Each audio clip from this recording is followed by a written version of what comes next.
नमस्कार मित्रों, आज के इस वीडियो में आप जानेंगे नक्षत्र से जुड़े उन गुप्त उपायों को जो वास्तव में काम करता है। नक्षत्र के आधार पर ग्रहों के उपाय बहुत प्राचीन हैं और गूढ़ रहस्यों से भरे हैं, जिसकी चर्चा आपने बहुत कम सुनी होगी। परंतु यही वो सूत्र हैं जो सभी उपायों का मूल आधार है।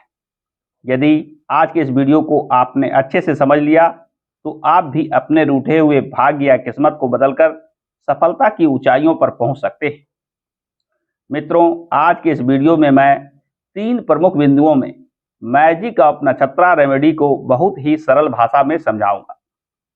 सबसे पहले बात करूंगा नक्षत्र और उसके देवी देवता, पशु पक्षी, वनस्पति के बारे में जिनसे जोड़कर उपाय किया जाता है। दूसरी चीज यह बताऊंगा कि कैसे कोई ग्रह के नक्षत्र से जुड़ा उपाय किया जाए, उसको करने का क्या तरीका है। और तीसरा, एक कुंडली के उदाहरण के माध्यम से बताऊंगा कि कैसे कुंडली में भाग्य बढ़ाने वाले ग्रह का उपाय निकाला जाता है, उन उपायों को करके कैसे भाग्य को बढ़ाया जाता है। तो आइए बिना किसी विलंब के वीडियो को प्रारंभ करते हैं। मित्रों, सबसे पहले हम जानते हैं कि 27 नक्षत्र के कौन से देवी देवता बनते हैं नक्षत्र के देवता, एवं किस पशु पक्षी से जुड़ा होता है यह नक्षत्र, एवं वनस्पति इनकी क्या होती है। शास्त्रों में वर्णन आता है कि अश्विनी नक्षत्र के स्वामी देवता अश्विनी कुमार होते हैं और पशु में घोड़ा, मेल घोड़ा को अश्विनी नक्षत्र से जोड़कर देखा जाता है। इसके लिए कुचिला जो एक जहर होता है उसके वृक्ष को अश्विनी का वृक्ष माना जाता है। भरणी नक्षत्र की बात की जाए तो देवता यम बनते हैं। हाथी, मेल हाथी जो होता है वह इसका पशु या जीव है। आंवला का पेड़ इसकी बृहस्पति है। जबकि कृतिका के लिए अग्नि देवता बनते हैं। बकरी या भेड़ फीमेल जो होती है वह इसके पशु पक्षी में आता है और गुलर का पेड़ इसकी वनस्पति मानी जाती है। रोहिणी नक्षत्र की बात की जाए तो प्रजापति और इसके सर्प या नाग जो मेल होते हैं वे पशु या जीव कहे जाते हैं। जबकि जामुन का पेड़ को इससे जोड़कर देखा जाता है। वहीं मृगशिरा के लिए चंद्रमा देवता बनते हैं। सर्प फीमेल खासकर नागिन इसके पशु पक्षी में आते हैं और कत्थे का पेड़ को इससे जोड़कर देखा जाता है। जबकि आद्रा नक्षत्र की बात की जाए तो रुद्र इसके देवता बनते हैं। कुत्ता खासकर फीमेल यानी कुतिया इसके पशु या जीव में आते हैं और अगर का पेड़ इसका वनस्पति माना जाता है। वहीं पुनर्वसु नक्षत्र की बात की जाए तो अदिति इसके देवी देवता बनते हैं। बिल्ली फीमेल बिल्ली जो होती है वह इसके पशु या जीव में आते हैं और बांस का जो पौधा होता है, बांस का जो पेड़ होता है वह इसकी वनस्पति मानी जाती है। अगले नक्षत्र पुष्य की बात की जाए तो पुष्य के देवता बनते हैं बृहस्पति। इसकी पशु पक्षी की बात की जाए तो बकरी या भेड़ जो मेल होते हैं वह इसका पशु पक्षी जीव माना जाता है। वहीं पीपल के पेड़ को इससे जोड़कर देखा जाता है। अश्लेषा नक्षत्र की बात की जाए तो नाग या सर्प इसके देवता बनते हैं। मेल बिल्ली में जो होता है वह इसके पशु या जीव में आते हैं। नाग चंपा का जो पौधा होता है, फूल का जो पौधा होता है वह इससे जोड़कर देखा जाता है। वहीं मघा नक्षत्र की बात की जाए तो पितृ इसके देवता बनते हैं और चूहा, मेल चूहा जो होता है वह इससे जुड़ा जीव होता है। जबकि बरगद के पेड़ को इससे जोड़कर देखा जाता है। वहीं पूर्वा फाल्गुनी के देवी देवता भग बनते हैं। चूहा फीमेल उसके लिए जीव जंतु बनता है और पलाश का जो पौधा होता है वह इससे जोड़कर देखा जाता है। उत्तरा फाल्गुनी की बात की जाए तो आर्यमा इसके देवता होते हैं। बैल को इसके लिए पशु माना जाता है और जूही का जो फूल होता है वह इससे जुड़ी वनस्पति होती है। वहीं हस्ता नक्षत्र की बात की जाए तो सवितुर देवता बनते हैं। भैंस जो फीमेल होती है वह इसके जीव जंतु बनते हैं और अमड़ा का पेड़, अमड़ा जो एक खाने की चीज होती है वह उसका पेड़ को इस नक्षत्र से जोड़कर देखा जाता है। वहीं अगले नक्षत्र की बात की जाए चित्रा की तो चित्रा के देवता बनते हैं विश्वकर्मा। बाघ खासकर बाघिन जो फीमेल बाघ होते हैं वह इसके जीव बनते हैं और बेल का जो पेड़ होता है वह इसके लिए वनस्पति मानी जाती है। अगले नक्षत्र स्वाति की बात की जाए तो पवन देव इसके देवी देवता होते हैं और भैंस मेल भैंसा जो होता है वह इसका जीव बनता है, जंतु बनता है, जबकि रात रानी जो एक फूल का पौधा है इसकी वनस्पति मानी जाती है। विशाखा के लिए इंद्राणी, जीव जंतु में बाघ मेल में, और कठमेल का पौधा इसकी वनस्पति मानी जाती है। अनुराधा के लिए मित्र देवता, हिरण फीमेल, और नाग केसर इसकी वनस्पति मानी जाती है। ज्येष्ठा के लिए हिरण मेल में और सेमल का पौधा इसकी वनस्पति मानी जाती है, जबकि मूला के लिए काली देवी देवता, कुत्ता मेल में जो होता है वह इसका जीव जंतु, और देवदार के पेड़ को इससे जोड़कर देखा जाता है।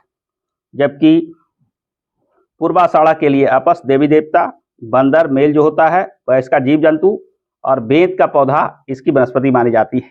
उसी प्रकार उत्तराषाढ़ा के लिए विष्णुदेव, नेवला और कटहल का पौधा, श्रवणा के लिए विष्णु भगवान, बंदर फीमेल और अकवन का पौधा, धनिष्ठा के लिए अष्टवसु, सिंह फीमेल और समी का पौधा, शतभिषा के लिए वरुण, घोड़ा फीमेल और कदम का पौधा, पूर्व भाद्रपद के लिए अज एक पद, सिंह मेल और आम का पौधा, उत्तरा भाद्रपद के लिए अहिर बुधन्य, गाय फीमेल और नीम का पेड़ पौधा इसकी वनस्पति मानी जाती है, और रेवती के लिए पूषण या पशुपति इसके देवी देवता हैं, जबकि हाथी फीमेल जो हथनी होती है वह पशु या जीव माना जाता है, और महुए का पेड़ जो होता है इसकी वनस्पति मानी जाती है। तो इस प्रकार से हमने देखा कि ये जो 27 नक्षत्र होते हैं इसके कौन से नक्षत्र देवता होते हैं, कौन सा पशु या जीव इनसे जुड़ा हुआ है, और किस वनस्पति को इससे जोड़कर देखा जाता है। आइए अब हम जानते हैं कि कैसे कोई ग्रह इन नक्षत्रों से जुड़ा है और इनसे जुड़ा उपाय कैसे करते हैं। जन्म कुंडली के अधीन सबसे पहले इस चार्ट से हम समझें कि जन्म कुंडली के अधीन जो 12 राशियां होती है वह 27 नक्षत्र से जुड़ा होता है। जैसे मेष राशि की बात की जाए तो अश्विनी, भरणी, कृतिका, ये 3 नक्षत्र मेष राशि में आते हैं। कृतिका का ही कुछ चरण वृष राशि में आता है, कृतिका, रोहिणी, मृगशिरा। ठीक उसी प्रकार मिथुन राशि में मृगशिरा, आद्रा, पुनर्वसु। कर्क राशि में पुनर्वसु, पुष्य, अश्लेषा। इस प्रकार से सभी नक्षत्रों को 12 राशियों में बांटा जाता है। इन 12 राशियों में हर एक नक्षत्र का प्रभाव होता है, यानी 27 नक्षत्र अलग अलग राशियों में व्याप्त होती है।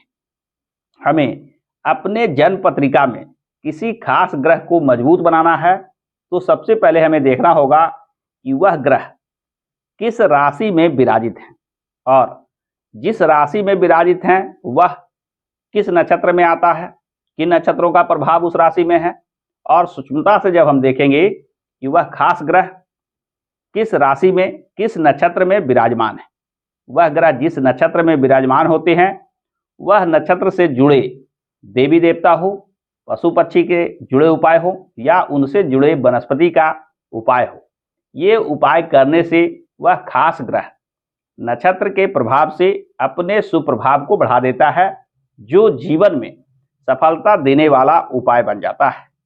आइए अब हम जानते हैं एक उदाहरण के माध्यम से कि इन चीजों को किसी कुंडली पर कैसे लागू करते हैं, यानी अपनी कुंडली में आप इसे कैसे लागू कर सकते हैं, किसी ग्रह को कैसे मजबूत बना सकते हैं, और क्या क्या उपाय निकल के आता है। सबसे पहले हमें अपने कुंडली में उस खास समस्या को जानना होगा, उससे जुड़े हुए भाव को जानना होगा। उदाहरण के लिए यदि हमें अपना भाग्य बढ़ाना है, भाग्य या किस्मत को तेज करना है, तो जन्म कुंडली के नवम भाव यानी भाग्य भाव को देखेंगे। भाग्य भाव में लिखा हुआ अंक के स्वामी ग्रह, यानी जो राशि भाग्य भाव में आ रही है उसके स्वामी ग्रह कौन बन रहे हैं, वह कहाँ विराजित हैं, इन चीजों को देखना होगा। मान लिया कि इस कुंडली में, उदाहरण कुंडली में मेष लग्न है, तो यहाँ 9 का अंक आ रहा है। इसके स्वामी कौन से ग्रह बनते हैं, इसके लिए मैंने यह चार्ट बना रखा है, इससे मिलान करके भी आप देख सकते हैं। तो 9 नंबर और 12 नंबर यानी धनु राशि और मीन राशि के स्वामी बनते हैं गुरु। हमें देखना होगा कि गुरु कहाँ विराजित है। मान लिया कि गुरु यहाँ प्रथम भाव में विराजित हों तो यह मेष राशि में विराजित होंगे। मेष राशि में जब गुरु विराजित होते हैं तो मेष राशि के नक्षत्र यानी अश्विनी, भरणी और कृतिका, ये तीनों में किस नक्षत्र में गुरु विराजित हैं यह देखना हो। मान लिया कि अश्विनी नक्षत्र में गुरु विराजित है तो आपको गुरु के प्रभाव को बढ़ाकर भाग्य में वृद्धि, किस्मत को मजबूत बनाना जैसे फल मिल सकता है। इसके लिए आपको करना होगा कि अश्विनी कुमार से जुड़े हुए देवता, अश्विनी नक्षत्र के जो देवता अश्विनी कुमार बनते हैं, इनसे जुड़े पूजा पाठ आपको लाभ देता है। साथ ही साथ पशु या जीव की बात की जाए तो घोड़ा, खासकर मेल घोड़ा को यदि आप गुरु से जुड़े चीजों को खिलाते हैं, खासकर चने की दाल हो गई, हल्दी हो गई या पीले रंग की कोई भी खाद्य पदार्थ हो गई, इसे अगर हम किसी घोड़े को खिलाते हैं तो नक्षत्र के प्रभाव को बढ़ाकर गुरु के प्रभाव को बढ़ाया जा सकता है। यह गुरु का प्रभाव जब बढ़ेगा तो भाग्य भाव के स्वामी होने की वजह से आपके भाग्य में भी उत्तरोत्तर विकास देखने को मिलेगा, भाग्य में वृद्धि देखने को मिलेगा। या कुचला एक जहरीला पेड़ होता है, यदि इसे आप इसकी तस्वीर को अपने मोबाइल में रखते हैं, घर में इसकी तस्वीर कहीं पे रखते हैं, तो इसके प्रभाव से भी गुरु के प्रभाव को बढ़ाया जा सकता है। यानी वनस्पति की बात की जाए तो जो भी वनस्पति नक्षत्रों से जुड़े हैं, या तो उसे कहीं लगाएं या उसकी तस्वीर का प्रयोग करें, तो वह खास नक्षत्र जागृत होता है जिसमें आपका वह खास ग्रह विराजित होता है। और आगे उदाहरण समझें कि यदि भाग्य भाव का स्वामी मेष राशि के अलावे किसी अन्य राशि में विराजित हो, मान के चलें कि यहाँ कर्क राशि में अगर गुरु जो कि नवम भाव के स्वामी बन रहे हैं विराजित हो जाते हैं, तो कौन से उपाय काम करेंगे। सबसे पहले हमें देखना होगा कि कर्क राशि में कौन कौन से नक्षत्र आते हैं। तो कर्क राशि में पुनर्वसु, पुष्य और अश्लेषा, ये 3 नक्षत्र आते हैं। पुनर्वसु के देवता अदिति होते हैं। अदिति माता की पूजा आराधना से जीवन में गुरु के प्रभाव बढ़ते हैं। वहीं बिल्ली को यदि कुछ खिलाते पिलाते हैं तो गुरु के प्रभाव को आप बढ़ाते हैं। वहीं यदि गुरु पुष्य नक्षत्र में हो तो बकरी या भेड़ को खिलाने पिलाने से आपके गुरु के प्रभाव में वृद्धि की जा सकती है। खासकर गुरु से जुड़े चीज़ों को, चना हो, चने की दाल हो, जैसे चीज़ों को यदि बकरी या भेड़ को खिलाते हैं तो गुरु के प्रभाव को बढ़ाया जा सकता है। ठीक उसी प्रकार अश्लेषा नक्षत्र में अगर गुरु विराजित हो तो नाग या सर्प की पूजा आराधना से जीवन में गुरु के सुफल विशेष रूप से दिखाई देते हैं। बिल्ली को भी कुछ खिलाने पिलाने से गुरु के प्रभाव को बढ़ाया जा सकता है। इसके लिए जो वनस्पति होते हैं, चाहे तो पीपल का पेड़ हो, चाहे नाग चंपा का पौधे लगाने की बात हो, या बांस का पेड़ हो, इन चीजों से जुड़े उपाय करके, यानी या तो इस पेड़ को कहीं लगाएं या इन पेड़ का तस्वीर घर में लगाने से भी गुरु के प्रभाव को बढ़ाया जा सकता है। यानी किसी भी ग्रह को मजबूत बनाना हो तो हमें यह देखना होगा कि वह ग्रह किस नक्षत्र में विराजित है, उस नक्षत्र के कौन से देवी देवता बन रहे हैं, उनकी पूजा आराधना से उस नक्षत्र के कौन से पशु या जीव बन रहे हैं, यानी उन नक्षत्रों से जुड़े हैं, उस पशु या जीव की सेवा आराधना से, खासकर जिस ग्रह को मजबूत बनाना है उन ग्रह से जुड़ी वस्तुओं को खिलाने पिलाने से, या उनसे जुड़े वनस्पति को जुड़े हुए पेड़ पौधे लगाने से इसके बलाबल को बढ़ाया जा सकता है। जहां किसी पशु या जीव का सेवा करना संभव ना हो, वहां उस पशु या जीव के तस्वीर को लगाने से, फोटो को लगाने से भी उससे जुड़े लाभ हमें प्राप्त होने लगते हैं। तो यदि आप भी चाहते हैं कि जीवन में आ रही समस्या का सटीक और 100% कारगर समाधान हो, तो नक्षत्र के आधार पर देखें कि कौन सा ग्रह किस नक्षत्र में विराजित हैं, उन्हें मजबूत बनाने के लिए क्या उपाय किए जा सकते हैं।